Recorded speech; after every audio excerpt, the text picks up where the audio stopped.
In this video, we're going to look at embedded objects. An embedded object is where something goes into the body. Some examples are a knife, glass, or a piece of wood.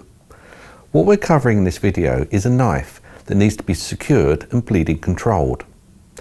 The important thing we do when we treat any embedded objects is to never remove it.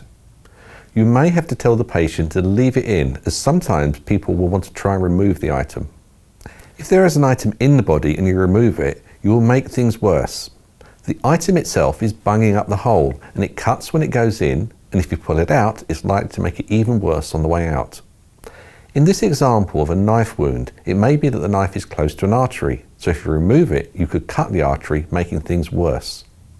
There are reports within the medical profession of people who died due to stab wounds, and doctors say if the knife had been left in, they would have had more of a chance of saving the person. With your gloves on, what you need to do is take 2 dressings, apply them either side of the item to prevent it from moving and also to control the bleeding. Then we use another dressing to carefully bandage that in place. Make sure you don't push down on the item, making the injury worse. You can cut the bandage to allow the knife to come through the dressing.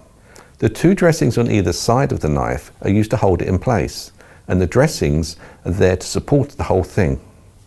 Once you put the bandage on, check for the bleeding to make sure you have controlled bleeding, and depending on where the injury is, you may be able to immobilize it the best you can.